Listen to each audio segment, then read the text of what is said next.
Hello friends, Sat Sri Akal. In this video, we will be visiting the Lolab Valley of Kashmir. This valley lies a little ahead of Kupwara town at a distance of about 85 kilometers from Srinagar, and it takes a time of about 2 hours to reach. But before we go into this valley, I would request all of you to kindly subscribe to my channel Grandpa on Wheels. The trip to this valley was undertaken by we three grandpas, Kuldeep Singh Sidhu, Harminder Singh Gill and myself. As we go a little ahead from Kupwara, we are welcomed into the wonderful valley by a beautiful gate within a very lovely backdrop. After crossing this gate, all along, the view remains exceptionally beautiful. A little ahead, near Veer Machal, the road bifurcates. The left one takes us to Kalaruz, whereas the right one leads to Sogam and Chandigam. We took the left one and through beautiful fields with golden wheat waiting to be harvested, and small hamlets with hay stocked high on poles and trees to be used for animal fodder later on. Being a flat and fertile agricultural land, Kalarus and the surrounding areas have a comparatively thick population. After parking our car in village Kalarus, we started our trek towards the caves, about which it is said that they once led to Russia, and hence the name Kalarus. Though this view is strongly rejected by many. After trekking some distance, the view of the valley below becomes very beautiful. We continued the trek, which was quite tough as there was not even a foot trail and the steepness went on increasing.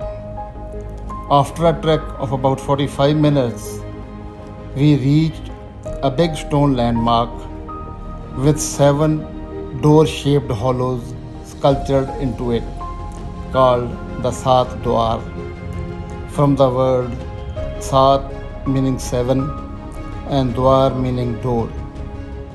At this place, we met a group of Kashmiri boys who had come to see the caves. The view of the valley below from this place is very enchanting. After taking some rest at this place, we moved ahead. This path was much harder than the first part, as along with steep slope, we had also to make our way through boulders and bushes. Finally, in about 1.5 hours, we reached the entrance of the cave. We went into the caves, which were quite narrow, and we had difficulty in walking, and even had to crawl at certain places. So we went in only for a short distance and came out. Here we met 2 college lecturers from Srinagar and Patan respectively, who were visiting the caves with their families. After coming down and picking up our car, we had a much needed cold drink from the village shop and headed back. Again traveling through beautiful agricultural fields, we reached the JK TDC Run 10 double-bedded rooms tourist complex at Chandigam, where he had booked a room on phone. Here, we were greeted by Mr. Hamid Khan, the in charge of the complex, a very friendly and cooperative fellow. As we were the only guests, we occupied the front room with a very beautiful window view. After keeping our bags in the room, we left for a round of the villages to view the rural landscape.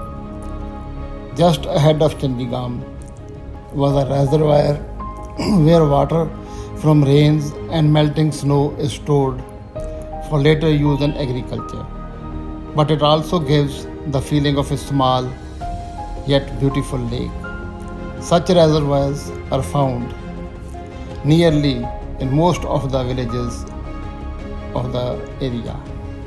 Here we met Mr. Habibullah, the owner of the village provision store, a very pious man. We kept enjoying the peculiar landscape of the agricultural villages Kurma, Andarbug, Devar, Tekipura, etc., with walnut and other orchards, breaking the monotony of plain fields. We were surprised to find that one horse cart with iron wheels was still being used in these villages. The typically Kashmiri farmhouses built in the fields also presented a very fine view. At last, we returned to our hotel when it was already quite dark. As all the hotel was vacant and we also had booked at the last moment, Mr. Habib Khan had sent the cook on leave. So he himself cooked rice, yellow dal and kadam saag after serving us with scrambled eggs as snacks. Next morning, we were greeted by a beautiful sunrise, the sun showing its veiled face through the thin clouds. After breakfast, we left the place for Grace Valley at about 8:30 a.m., about which we will be discussing in the coming video.